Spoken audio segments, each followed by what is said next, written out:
Hello good morning बच्चों, welcome back in NMS classes. बेटा मुझे आपको इस वीडियो में NCERT class 10th maths chapter number 14 probability इसकी एक्सरसाइज 14.1 इसमें केवल एक ही एक्सरसाइज है बेटा। इसकी 14.1 एक्सरसाइज मैं स्टार्ट करा रही हूँ। इस वीडियो के अंदर मैं आपको 14.1 के from question number 1st to 5th complete करा दूंगी। तो चलिए देखते हैं क्वेश्चन नंबर 1st में क्या बोल रहे हैं। यहाँ बोल रहे हैं कंप्लीट द फॉलोइंग स्टेटमेंट्स। यहाँ पर बेटा आपको कुछ स्टेटमेंट्स दिए हैं जिनको आपको कंप्लीट करना है।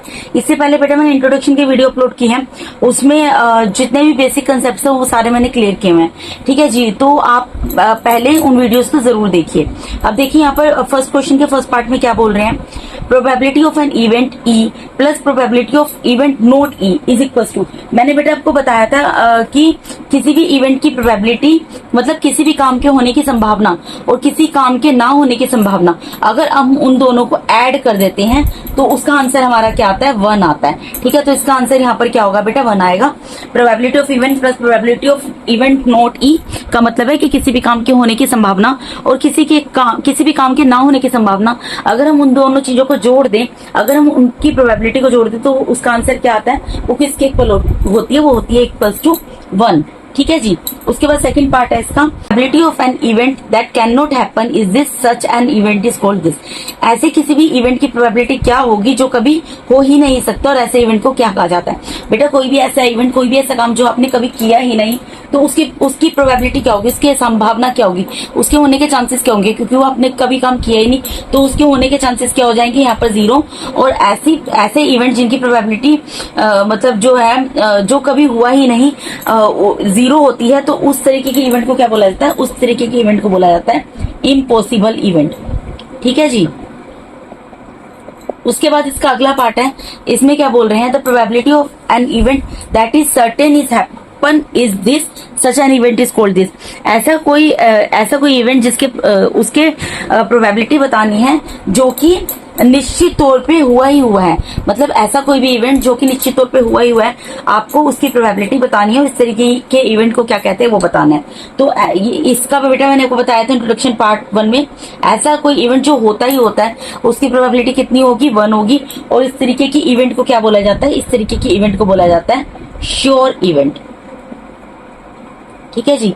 यहाँ पर भी मैं इवेंट वर्ड लिख देती हूँ इम्पॉसिबल के साथ।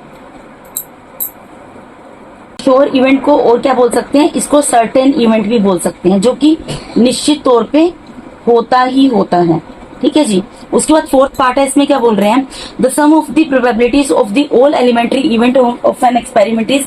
ये बेटा ये भी मैंने आपको बताया है कि आपको बताना है कि जितने भी एलिमेंट्री इवेंट हैं, कोई भी एक्सपेरिमेंट है उसके जितने भी एलिमेंट्री इवेंट हैं, उनके जो संभावना होने की, उसका सम कितना होता है, उसका जो संभावना होती है होने की, प्रोबेबिलिटी होती है होने की, उनका सम जो होता है वो 1 होता है। ठीक है जी। उसके बाद फिफ्थ पार्ट है बेटा, यहाँ बोल रहे हैं the probability of an event is greater than और equal to this and less than और इक्वल टू दिस। बेटा कोई भी जो इवेंट होता है उसकी जो प्रोबेबिलिटी होती है, ठीक है, किसी भी इवेंट की प्रोबेबिलिटी ग्रेटर देन और इक्वल टू किसकी होती है, 0 की होती है, और लेस देन और इक्वल टू किसकी होती है, 1 होती है। ठीक है जी। ये मैंने आपको इस तरीके से बताया था, ऐसे लिखकर प्रोबेबिलिटी ऑफ एन इवेंट, ये बेटा मैंने आपको ऐसे बताया था, ये देखो इस तरीके से आपको बताया था, probability of an event less than और equal to 0 and greater than और इक्वल टू 1। ठीक है जी। तो यही चीज यहाँ पर पूछी गई है, कि कोई भी इवेंट है, ठीक है, उसकी प्रोबेबिलिटी जो ग्रेटर देन और इक्वल टू कितनी होगी, 0 होगी। ये देखो probability of event greater than equal to 0 है और less than and equal to 1 है। ठीक है जी। अब इसके बाद मूव करते हैं इसके सेकेंड पार्ट के ऊपर। बेटा अब हम आ गए हैं इसके सेकंड क्वेश्चन के ऊपर। सेकंड क्वेश्चन के जो आंसर्स है वो मैंने साथ के साथ लिख दिए क्योंकि थ्योरेटिकल फॉर्म में आंसर्स हैं। ठीक है, तो मैं आपको एक्सप्लेन कर दूंगी कि इनका क्या मतलब है और ये आंसर कैसे आए हैं। देखिए यहाँ पर बोल रहे हैं which of the following experiments have equally likely outcomes. यहाँ पर कुछ एक्सपेरिमेंट्स दिए गए हैं, आपको ये बताना है कि ये जो एक्सपेरिमेंट्स है इनमें इक्वली लाइकली आउटकम्स किस किस के हैं, मतलब एक समान जो आउटकम्स हैं वो किस किस के आ सकते हैं और एक्सप्लेन करना है। ठीक है, तो अब हम यहाँ पर देखते हैं फर्स्ट पार्ट क्या दिया। फर्स्ट पार्ट दिया है, a driver attempts to start a car, the car starts और डज नॉट स्टार्ट। देखिए बेटा कोई ड्राइवर है, ठीक है, वो कार में बैठा है, वो क्या कर रहा है, वो कार को स्टार्ट करने की कोशिश कर रहा है। अब आपको ये बताना है कि कार स्टार्ट होगी या नहीं होगी, मतलब कितने चांसेस है। क्या आप बताओ, कोई ड्राइवर जब कार में जाके बैठता है और कार को चालू करता है तो क्या ऐसा होता है कि कार के चालू होने के, कार के स्टार्ट होने के, कार के ना स्टार्ट होने के जो चांसेस होते हैं वो इक्वल होते हैं, 50-50% होते हैं? ऐसा तो नहीं होता बेटा। मैक्सिमम नंबर ऑफ टाइम क्या होती है, कार स्टार्ट हो जाता है। कई बार होता है कि किसी तरीके की कोई इश्यूज हो गए जिस वजह से कार स्टार्ट नहीं होती, तो वो बहुत रेयर टू रेयरेस्ट केस में होता है। जनरली क्या देखा जाता है, जनरली ये देखा जाता है कि कार स्टार्ट हो जाती है। तो यहाँ पर इक्वली लाइकली आउटकम्स नहीं होंगे, तो यहाँ पर मैंने लिखा है not equally likely outcomes as in most of the cases the car starts. ठीक है, यहाँ पे इक्वली लाइकली आउटकम्स नहीं होंगे क्योंकि मोस्ट ऑफ द केसेस में कार स्टार्ट हो जाएगी। ये जो क्वेश्चन है कंसेप्ट बेस्ड क्वेश्चन है बेटा। आपके कंसेप्ट इसमें, अगर आपको कंसेप्ट क्लियर होंगे या आप अपनी डेली लाइफ से, अपनी सराउंडिंग से आप रिलेट कीजिए इन सिचुएशंस को, कि अगर सपोज कीजिए आपके सामने ये सिचुएशन आ जाती है तो इस केस में क्या इसका आउटकम निकलेगा। ठीक है जी।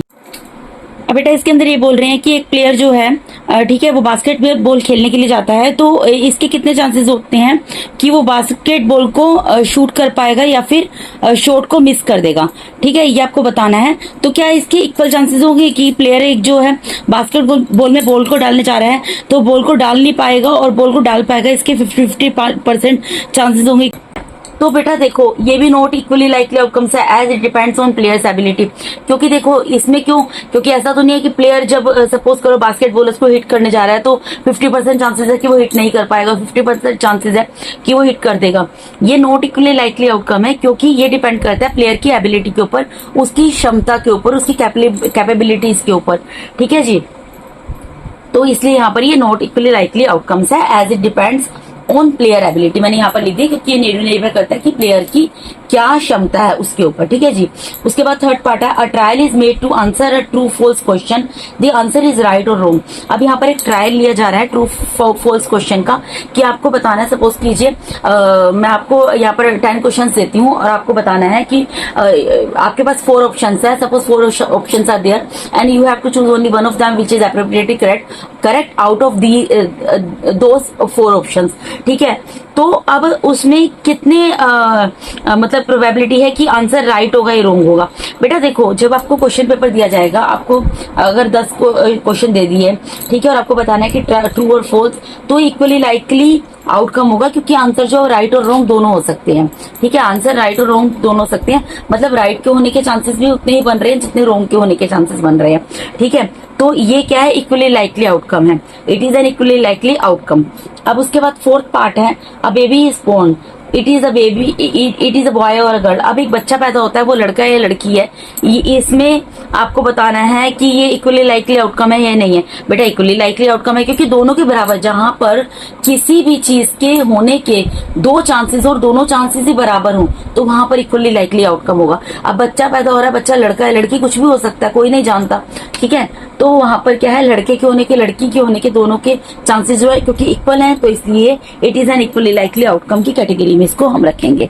ठीक है, अब इसका थर्ड क्वेश्चन मूव करते हैं। बेटा थर्ड क्वेश्चन में क्या बोल रहे हैं, why is tossing a coin consider to be a fair way of deciding which team should get the ball at the beginning of a football game. अब यहाँ पर क्या बोल रहे हैं कि देखो, जब कोई भी गेम खेली जाती है, सपोज यहाँ पर फुटबॉल की बात हो रही है, क्रिकेट की बात हो यहाँ पर फुटबॉल की बात कर रहे हैं, तो हम इसी की बात कर लेते हैं। फुटबॉल गेम है, उसको खेलना है तो 2 टीम होती है। ठीक है, सपोज टीम ए टीम बी है। अब वो क्या करते हैं, एक कॉइन लेते हैं, कॉइन को टॉस करते हैं। ठीक है, कॉइन को टॉस करने से क्या होता है, उसमें एक तरफ हेड का ऑप्शन होता है, एक तरफ टेल का ऑप्शन होता है। अब ये चीज बोली जाती है, सपोज करो बोला गया कि अगर हेड आएगा तो ये टीम खेलेगी, पहले इसको बॉल करने का चांस मिलेगा, और अगर टेल आएगा तो ये टीम बी को बॉल करने का चांस मिलेगा, अगर हेड आ गया तो टीम ए को बॉल करने का चांस मिलेगा। तो वो बोल रहे हैं ये जो चांसेस दिए जाते हैं, जो कॉइन को टॉस किया जाता है फुटबॉल को खेलने से पहले, और कॉइन को टॉस करके ये डिसाइड किया जाता है कि कौन सी टीम जो है बॉल करेगी, इसको एक अच्छी चीज क्यों माना जाता है। ठीक है, अच्छा ये क्यों माना जाता है, अच्छा तरीका क्यों माना जाता है, तो इसलिए माना जाता है। बेटा इसका आंसर आपको बताना है, when we toss a coin the outcomes head and tail are equally likely. क्योंकि जब बेटा हम कॉइन को टॉस करते हैं तो हेड आने के जितने चांसेस होते हैं उतने ही टेल आने के चांसेस होते हैं। ठीक है, दोनों के जो आने के चांसेस होते हैं क्या होते हैं, इक्वल होते हैं। तो इसलिए क्योंकि इक्वल होते हैं इसलिए उसको क्या बोला जाता है, equally likely outcomes. So the result of an individual coin toss is completely unpredictable unpredictable. इसलिए ये अनप्रिडिक्टेबल का मतलब क्या होता है, कोई चीज ऐसी जिसको हम पहले से प्रिडिक्ट नहीं कर सकते, जिसको हम पहले से नहीं बता सकते कि ये चीज होने वाली है। जैसे कि टीम ए खेलेगी, टीम बी खेलेगी, वो कॉइन टॉस करके डिसाइड होगा, और मैंने आपको बोल दिया सपोज हेड आता है तो टीम ए खेलेगी और टेल आता है तो टीम बी खेलेगी। तो इसको पहले से, ये अनप्रिडिक्टेबल है, इसको पहले से कोई भी नहीं बता सकता, पहले से इसका पूर्वानुमान कोई भी नहीं लगा सकता कि हेड आएगा टेल आएगा। तो ये एक तरीके से अनप्रिडिक्टेबल चीज है, और दोनों के लिए ये, इस वजह से इंडिविजुअल के लिए कॉइन को टॉस करना एक पूरे तरीके से अनप्रिडिक्टेबल चीज है। इसलिए इसको जो है क्या माना जाता है, इसलिए इसको अच्छा माना जाता है। इसलिए यहाँ पर आप किस लैंग्वेज में इस तरीके से लिख सकते हो, when we toss the coin, जब हम किसी कॉइन को उछालते हैं, the outcomes head and tail are equally likely, तो जो आउटकम्स आते हैं वो हेड एंड टेल आते हैं, जो कि इक्वली लाइकली आउटकम्स में शामिल होते हैं। So the result of an individual coin toss is completely unpredictable. इसलिए जो कॉइन को टॉस करते हैं, हर एक के लिए वो पूरे तरीके से अनप्रिडिक्टेबल होता है, यानी कि उसका पूर्वानुमान पहले से नहीं लगाया जाता कि हेड आएगा टेल आएगा, यानी कि किस टीम को पहले बोल करने के चांसेस मिलेंगे। इस वजह से इसको अच्छा भी माना जाता है। ठीक है जी, तो ये एक्सप्लेनेशन दे दी आपको थर्ड क्वेश्चन की। अब मूव करते हैं इसके फोर्थ क्वेश्चन के ऊपर। अब फोर्थ क्वेश्चन में यहीं पे आपको बता दूंगी बेटा, यहाँ पर क्या बोल रहे हैं, which of the following can not be probability of an event. अब आपको बताना है, यहाँ पर 4 ऑप्शन आर देयर, आपको बताना है इनमें से कौन सी जो सिचुएशन है वो एक इवेंट के होने की संभावना नहीं दर्शाती। देखो बेटा, प्रोबेबिलिटी ऑफ इवेंट मैंने आपको बताया था क्या होती है। प्रोबेबिलिटी ऑफ एन इवेंट ये इज ऑलवेज ग्रेटर देन और equals to 0 and less than और इक्वल्स टू 1। ठीक है जी, अगर इसके बीच में आती है, मतलब 0 से 1 के बीच में आती है, या 0 और 1 भी होती है, तो वो हमारी प्रोबेबिलिटी होगी किसी इवेंट के होने की। अब 2/3 है, ये फ्रैक्शन की फॉर्म में दिया है, तो इसको अगर मैं सोल्व करती हूँ, यहाँ पर आपको मैं सोल्व करके दिखाती हूँ। यहाँ पर 3 आ गया, यहाँ 2 आ गया, ठीक है, यहाँ पर 0 डेसिमल उतरा, यहाँ पे एक 0 उतर गया, तो 3 6 कितना होगा, 18 हो जाएगा। ठीक है जी, तो यानी कि यहाँ पर आंसर क्या आ रहा है, देखो इसको सोल्व कर रही हूँ तो मैं 0.6 आ रहा है, तो 0.6 जो है 0 और 1 के बीच में आता है, यानी कि यहाँ पर ये बोल रहे हैं कि प्रोबेबिलिटी नहीं होगी इवेंट के होने की, ये तो प्रोबेबिलिटी होगी इवेंट के होने की। क्यों? क्योंकि इसका जो आंसर आ रहा है वो 0 और 1 के बीच में आ रहा है, लाई कर रहा है। ये प्रोबेबिलिटी नहीं होगी इवेंट के होने की। क्यों नहीं होगी? क्योंकि यहाँ पर जो आंसर है वो नेगेटिव है। ठीक है, यहाँ पर आंसर क्या है बेटा, नेगेटिव आ रहा है, क्योंकि तो ये क्या होगी, ये यहाँ पर मैं लिख देती हूँ -1.5 is not the probability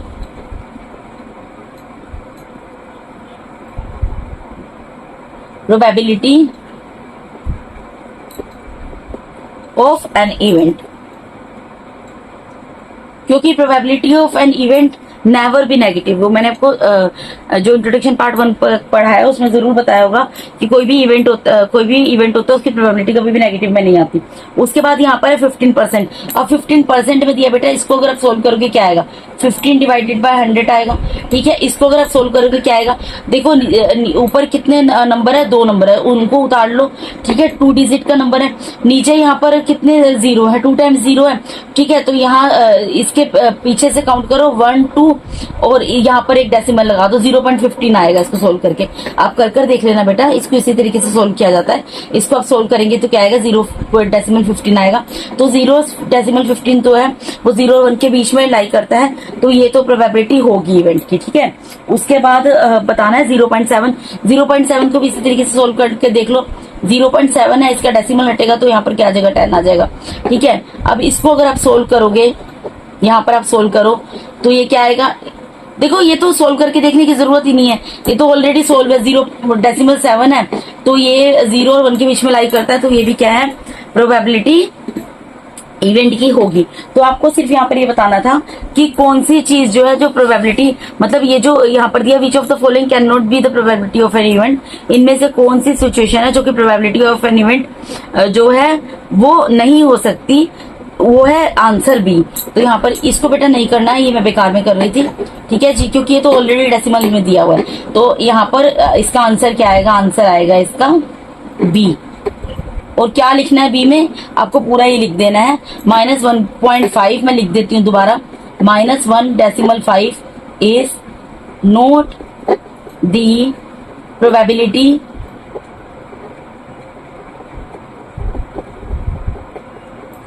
of an event. ठीक है जी, तो इसके साथ ही बेटा यहाँ पर फोर्थ क्वेश्चन भी कंप्लीट हो गया। अब मूव करते हैं इसके फिफ्थ क्वेश्चन के ऊपर। अब फिफ्थ पार्ट में क्या बोल रहे हैं बेटा, फिफ्थ पार्ट में बोल रहे हैं if probability of an event is equal to 0.05 what is the probability of not E. Not E मतलब नॉट इवेंट। ठीक है, तो मैंने आपको बताया था E stands for event and not E मतलब इसको इस तरीके से भी डिनोट कर सकते हैं, ई बार। बार का मतलब होता है यहाँ पर नॉट ई। ठीक है, तो आपको ये बोल रहे हैं प्रोबेबिलिटी ऑफ एन इवेंट 0.05 है, 0.05 है, तो प्रोबेबिलिटी ऑफ नॉट इवेंट क्या होगी। तो बेटा मैंने आपको एक फॉर्मूला बताया था, वो बताया था probability of event plus probability of not event is always equal to 1। तो यहाँ पर अगर मैं प्रोबेबिलिटी ऑफ इवेंट की वैल्यू जो दी है वो पुट कर दूं तो प्रोबेबिलिटी ऑफ नॉट इवेंट की वैल्यू ऑलरेडी हमारी निकल जाएगी। यहाँ पर हमें मैंने एक फॉर्मूला बताया था आपको, probability of event plus probability of not event is equals to 1। अगर मैं यहाँ पर प्रोबेबिलिटी ऑफ इवेंट की वैल्यू पुट कर दूं तो प्रोबेबिलिटी ऑफ नॉट इवेंट की वैल्यू इजीली निकल जाएगी। तो यहाँ पर प्रोबेबिलिटी ऑफ नॉट इवेंट क्या होगा बेटा, इक्वल्स टू 1 अपनी जगह पर एज इट इज रहेगा, माइनस 0.05 प्लस में इधर जाके माइनस में चला जाएगा। तो प्रोबेबिलिटी ऑफ नॉट इवेंट कितना निकल जाएगा, देयरफॉर यहाँ पर आंसर आ जाएगा। देखो यहाँ पर 1 है, 1 के पीछे कुछ नहीं है, 2 जीरो लगा दिए, यहाँ 0.05 है, माइनस कर दो, ये 10 हो जाएगा, 10 में से 5 गया 5, ये 9 हो जाएगा, 9 में से 0 गया 0 और ये हो जाएगा 0, तो कितना आ जाएगा 0.95। तो प्रोबेबिलिटी ऑफ नॉट इवेंट कितना निकल गया, अगर प्रोबेबिलिटी ऑफ इवेंट हमारा 0.05 है तो प्रोबेबिलिटी ऑफ नॉट इवेंट हमारा निकल गया 0.95। ठीक है जी, तो ठीक है बेटा, यहाँ पर मैंने आपको इसके साथ ही NCERT class 10 maths chapter number 14 probability इसके एक्सरसाइज 14.1 का क्वेश्चन नंबर 1 to 5 कंप्लीट करा दिया बेटा।